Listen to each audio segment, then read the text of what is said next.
Hello, I'm Charles Kovess, Australasia's passion provocateur. Welcome to this week's episode of the Charles Kovess Show, episode 142. Whether you're watching on YouTube, on Rumble, or listening via podcast, in which case you can't see me in action, but you can certainly hear. In this week's episode, my big idea is to explore the victim industry. It's seemingly attractive to be a victim. You get sympathy, you get attention, and sometimes you get lots of money. Other times you might get a little bit of money. However, I say you pay a big price when you play the victim game. So I urge you to be aware of that price. Don't jump into the victim industry unthinkingly. The alternative to being a victim is to take responsibility for your life and everything that happens in it. There is a vast range of benefits for you when you take responsibility, when you choose to take responsibility. Understanding these benefits will help you to properly consider the choice before you. In this episode, I aim to enlighten you about the costs and the benefits of the road that you choose to travel. Our format for the show is that I share the big idea for the show, then I share 6 resources that will help you to implement the idea, the big idea for the show. Thirdly, I review key happenings in the week. And then the final part is for newer viewers and listeners, where I explore the foundational principles for this show and some background about me. So if you don't know much about me, then you can find out. So let's go with today's big idea. And if it seems like a long time ago that I did the previous show, well, that's because I missed last week because Julie's computer had a bad case of diarrhea. And quite frankly, we didn't have any constipation pills to fix it. So we said, no show. The computer has died. Anyway, that was why you missed last week, why I missed last week. So today's big idea is inspired by the ongoing debate in Australia about a thing called The Voice, which has got a capital V in it. Huge amount of comments in the mainstream media, television, radio, and certainly in the print media, where I access most of my information from the mainstream media. You know, this is a voice for Australian Aboriginals, a voice in the Australian Parliament. The question is, should Aboriginals have a separate voice in the Australian Parliament? I say this is part of the victim industry. I want to help you unpack your thinking about issues like this, about what one should do with victims, what our attitude could be to victims. And I want to help you think about it, about others, but also in the context of your own life, because each one of us thinking about this question influences where a country goes, regardless of what country you presently live in. If you think that being a victim is good, then I say you are sadly mistaken. It is true that it's easy being a victim in one sense. Oh, well, someone hurt me, I'm a victim. I therefore deserve sympathy. I therefore deserve attention. I therefore deserve compensation. I therefore deserve special treatment. Seemingly attractive, isn't it? There's a big price to pay for doing this. Now, let me firstly unpack the range of types of victims. Number 1, a hot topic in Australia is teenagers in Alice Springs and other areas where there are lots of Aboriginals being alcoholics, drunks, violent, tearing down buildings, destroying or damaging buildings, and the mainstream media doesn't cover it. But let's take an 18-year-old in Alice Springs, in the heart of Australia, who is an alcoholic. He can't read, he can't write. Both of his parents are Aboriginal and both of them were alcoholics. This person, we'll call him a he, his parents did not send him to school anything like regularly. The government, the schools would come around to try to get the kids to go to school, but they weren't in a fit state to send the kid to school. So, is this kid, this 18-year-old teenager, officially an adult, a victim? Of whom? Think about that. Of whom? Second example. Monique Ryan is a member of the federal parliament. Her chief of staff is a woman called Rugg, R-U-G-G. She has launched proceedings in the Fair Work Commission because she says she was overworked. She was working for a member of the federal parliament in the seat of Kooyong in Victoria. I'm a victim. I was overworked. I deserve compensation, she says. Is she a victim? Third example. A pedestrian is standing properly on the sidewalk, waiting for the lights to change, standing still, and a driver comes and hits the pedestrian, and the pedestrian is badly injured, becomes a paraplegic. Is that pedestrian a victim? Of course. That's an easy one, isn't it? The fourth example. A child aged 10 is sexually abused by his or her teacher. Is that child a victim? I would say yes. But it's not just a black and white answer. Fifth example. An employee loses his or her job unfairly. I'll put that word unfairly in inverted commas. The employee thinks it's unfair. The employer has its reasons. Is that employee a victim? Sixth example. A worker is injured on the job. The worker thinks he's a victim. The employer thinks that worker has not observed the rules. Indeed, many workplaces have rules to be observed. The workers ignore them, then get injured. Is the worker a victim? In all of these instances, facts are needed to properly assess who is a victim. And I say that playing the victim is hard. As a lawyer, a practicing lawyer for 20 years and now often doing a lot of work as a legal strategist, when you play the victim game, you pay a big price. It puts you into a poor me attitude. It puts you into an attitude of, I have been harmed, and you then have to start thinking, I've been harmed. How have I been harmed? You have to go through every single element of how you've been harmed. It seems easy to claim compensation, but you head down the legal pathway. It's 1, 2, 3 years of thinking how badly you've been damaged.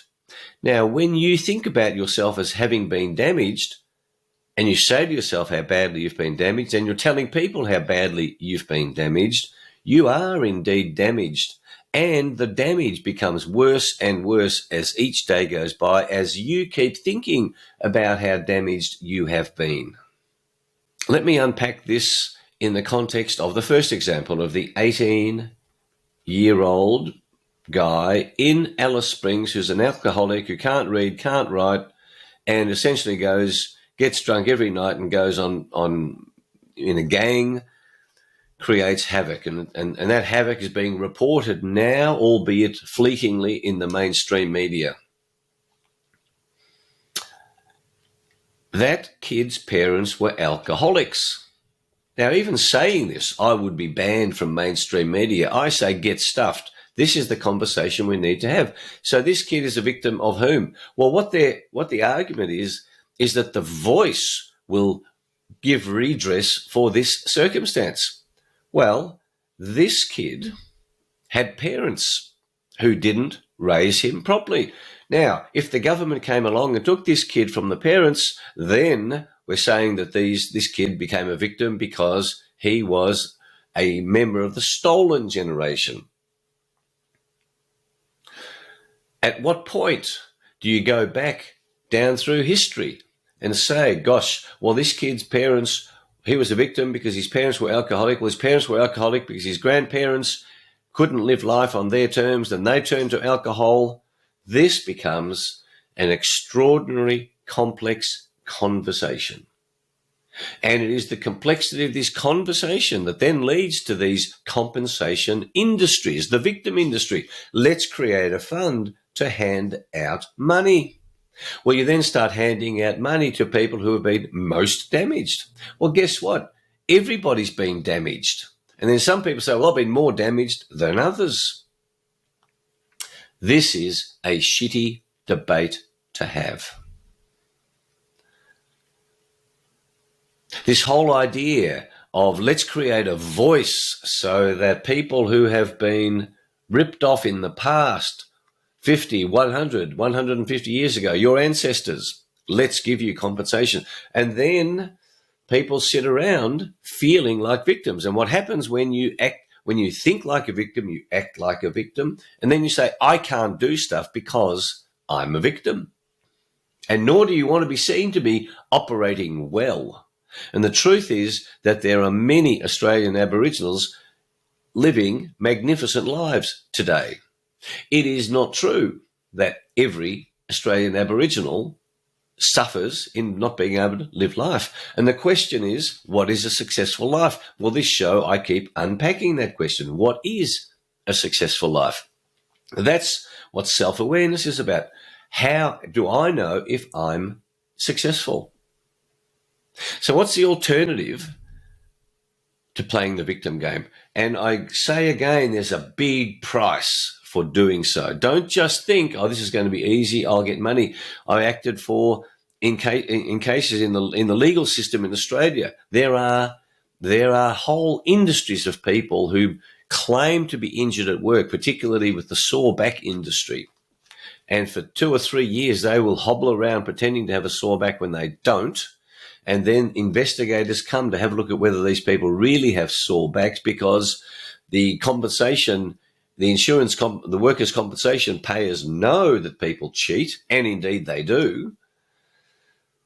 Think about that. What a shitty way to live life. The alternative is to take responsibility for your life. Play victim or take responsibility.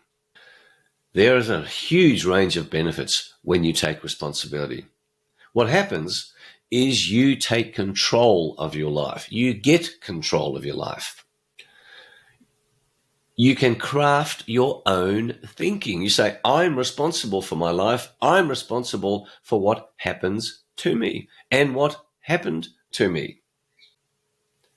When you take responsibility, you learn, you grow, you develop, you become stronger.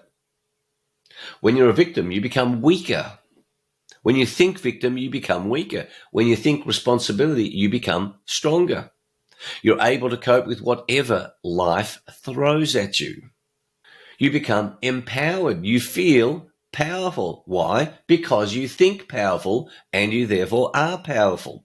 And powerful is being able to get things done. You also learn to forgive. Life is full of difficult situations. Life is full of being hurt. To walk around to think that you should never have been hurt by anything that happened is a pathetic way of looking at life. Why? Because it comes from this Pollyanna type thinking that says the good life is the life where nothing bad happens. Sorry, that doesn't happen. But what happens is government loves creating funds to create the victim mentality so that bureaucrats get jobs. You see, there's a lot of jobs created in the victim industry for handing out the money. And what I point out in Australia is that some $36 billion a year gets invested into Aboriginal problems in the Aboriginal victim industry. And that money, as Senator Jacinta Price will point out, does not trickle down to the people who need it the most. Where is it going? A lot of it goes to the bureaucrats administering the money and the leaders of the Aboriginal groups allegedly handing this money for the benefit of their communities. And Jacinta Price is my resource for this, my source of information for this, as well as others. But right now, money gets handed out, bureaucrats deal with it, bureaucrats earn money from it. I've seen horror stories over the last 30 years. And I've watched them, I've read them, of money given by government for Aboriginal, but other victims as well, and it gets swallowed up in the bureaucracy and the leadership.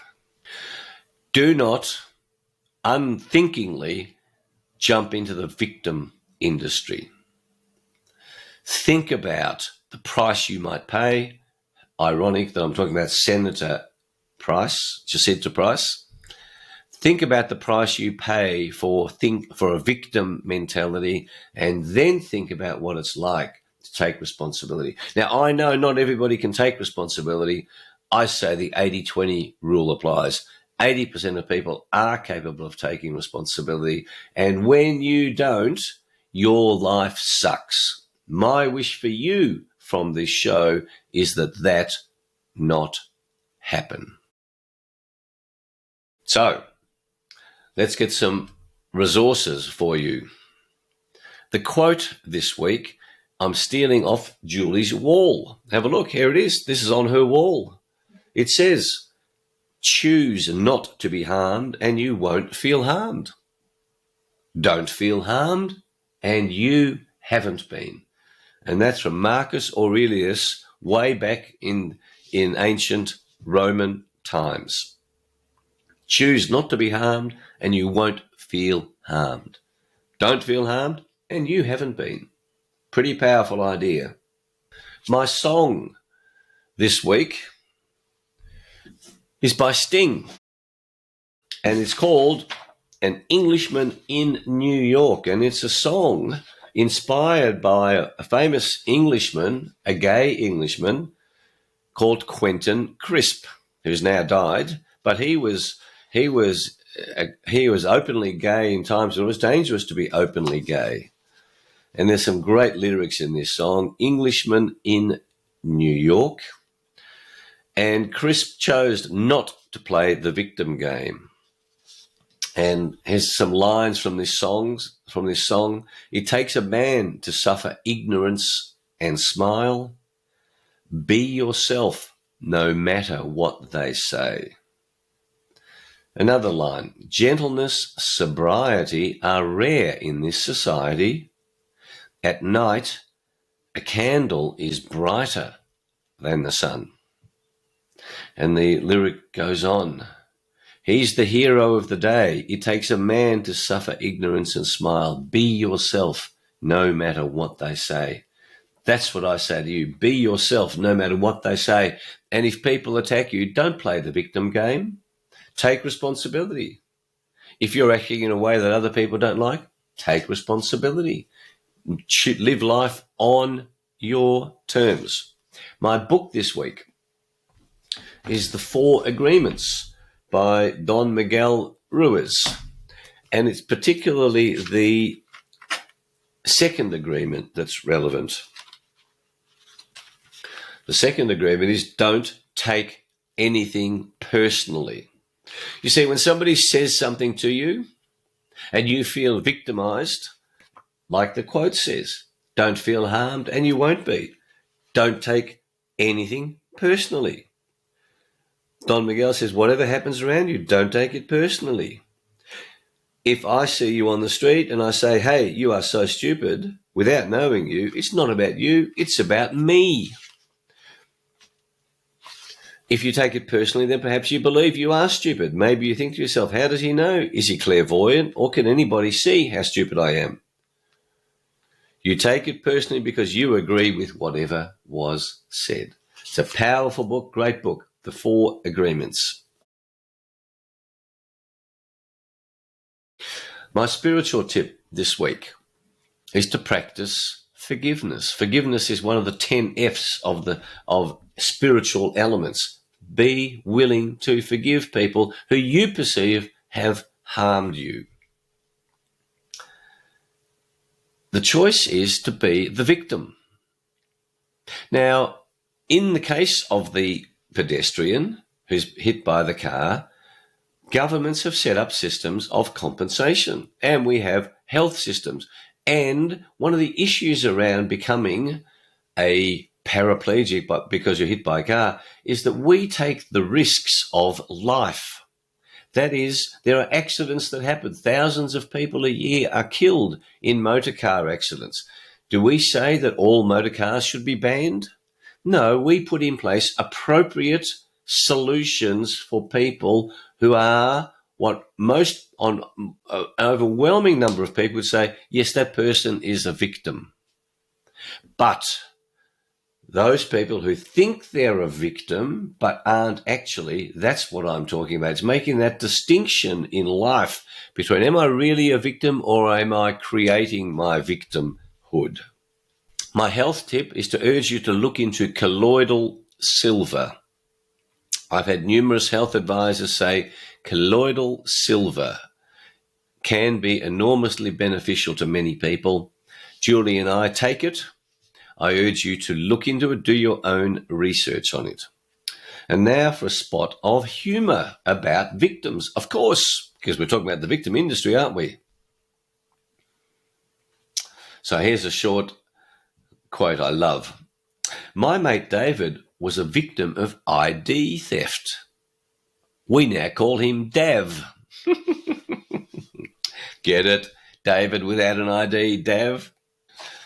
And then there's a great story here. If life was like middle school, the judge says this, in all my years on the bench, I've never seen a more despicable criminal. You robbed, assaulted and tortured the victim simply for the thrill of it.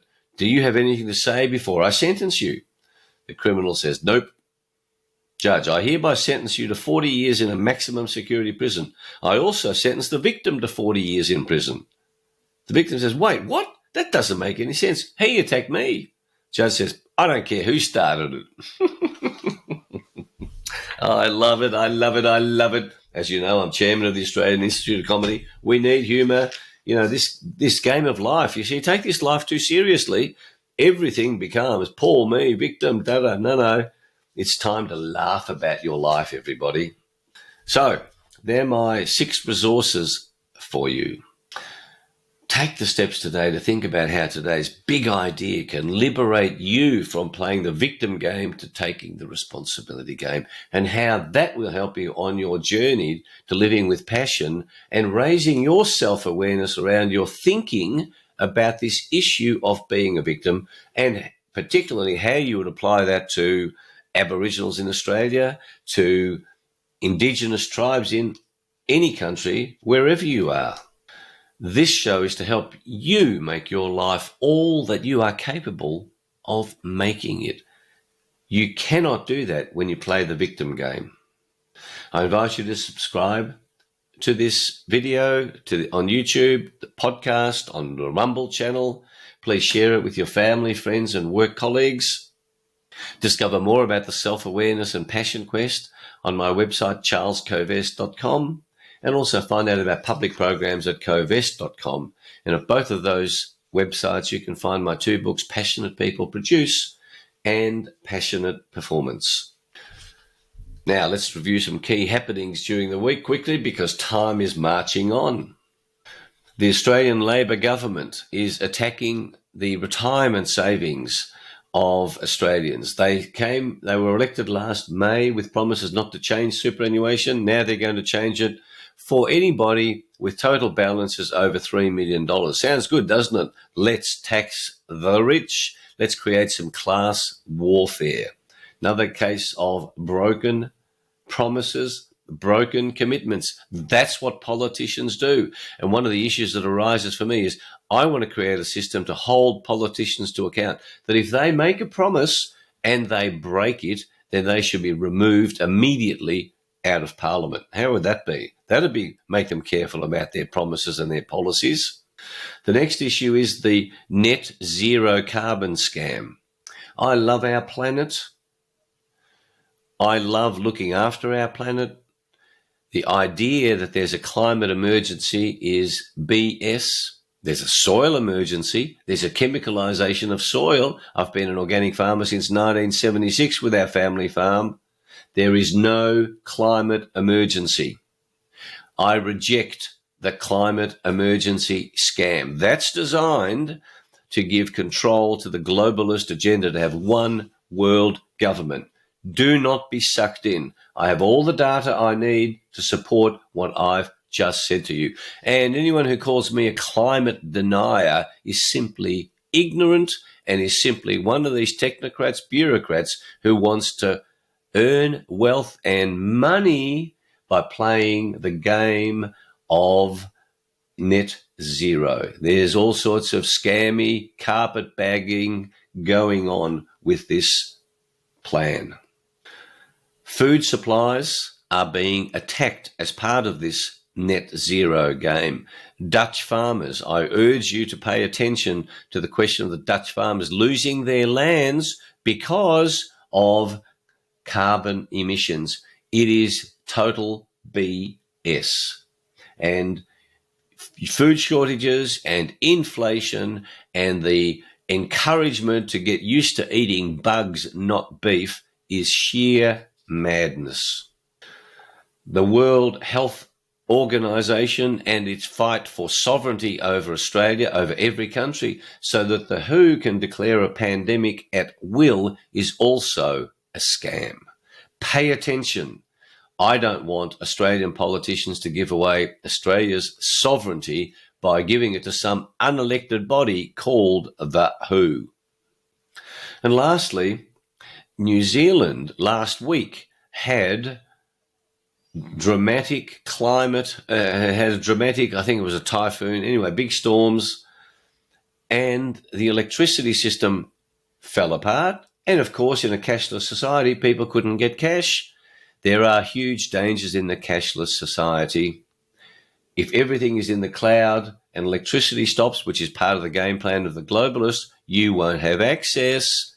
Use cash. I urge you to use cash. I use cash as much as possible. And lastly, let me say that while all these dramas are going on, Julie and I continue with our exercise regime, and yesterday I managed to win an ocean swimming event in Mornington in Victoria. So there you are. I'm still reasonably fit and healthy and continuing to exercise almost every day. I hope you are as well. So if you're new to the show, stick around to find out about the foundational principles of the show and some more background about me. Thanks for watching. Thanks for listening.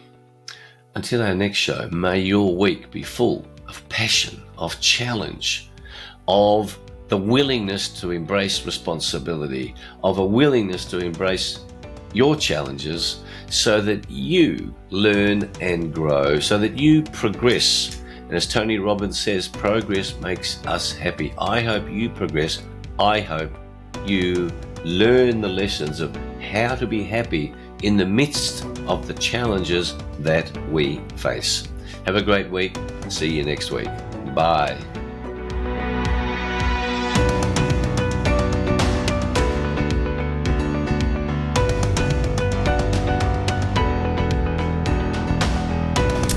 And now, for viewers and listeners who want to know more about my background and what else I do with my life, as well as the foundational principles of the show. Here we are. Since 1993, when I left my legal career, a career that I love, to become Australasia's passion provocateur, I have inspired and provoked and educated and motivated people all over the world to discover and pursue their passion. I have helped people via the books that I've written, via speeches at conferences, via in-depth team building programs, workshops over 1, 2 or 3 days, or over 3 months, 6 months. And I've coached people of all ages, one-on-one, from small, medium and large enterprises, government enterprises, helping them to identify the often tiny changes that can make a massive difference. One of my core principles is that freedom is what makes us truly human. That's why one of the greatest threats that government imposes on you to force you to observe its laws is the threat of imprisonment, the loss of your freedom. Just think about that. Government says if you don't behave yourself, we're going to put you in jail. No, I don't want to go to jail. I don't want to lose my freedom. That's a reminder to you of why freedom is so important. Without freedom, you and I are not much different to animals. If you were locked up in a cage for the rest of your life, how different would you be to an animal? This commitment to fighting for freedoms for all people is carried out by me primarily through 5 channels. Number 1, preserving the freedom to pursue your passion. Number 2, inspiring you to be able to be free through excellent health.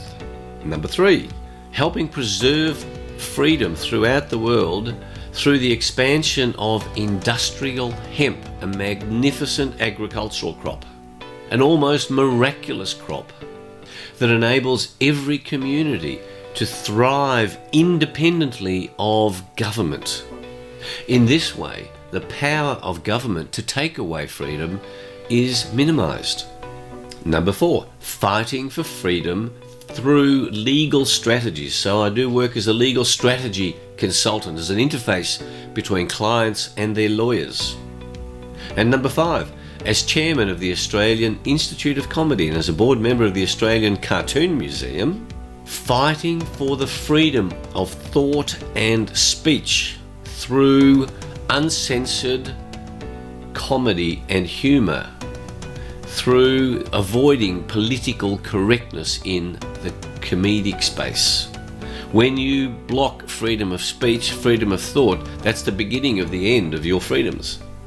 The foundational principles for the Charles Covess Show are founded on the formula SA plus P equals S.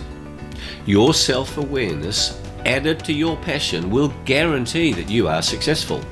And the best definition of success I have found in life is that success is the progressive realization of your worthy ideals. The progressive realization of your worthy ideals. This show is also guided by Socrates' famous principle and quote, "The unexamined life is not worth living." You can see I'm wearing my red jacket. I wear my red jacket for all my shows. Red is the color of passion, so that when you see me on the YouTube version, it reminds you that when you see red in your life, you ask yourself the question, am I pursuing my passion? What am I passionate about? Am I still passionate about that? What might I newly be passionate about? Each week I explore one big idea that can change your life. And it's just one big idea because there's a chance you will remember it. If I give you too many ideas, then we get confused and we don't do anything. Clarity leads to power. Confusion kills passion. Each week I share simple and practical resources that you've heard me describe in the earlier part of the show. A spiritual tip, a health tip, lyrics of a song, a book, a quote, and of course humour. This show is not politically correct. I have no intention of being politically correct. And I love certain addictions, including my addiction to great coffee, my addiction to exercise, my addiction to reading, and my addiction to certain other unmentionable in public type behaviours. Who would know what they are? This show definitely subscribes to the view that we have a spiritual life. So if you don't like discussion of spirituality, this show is not for you.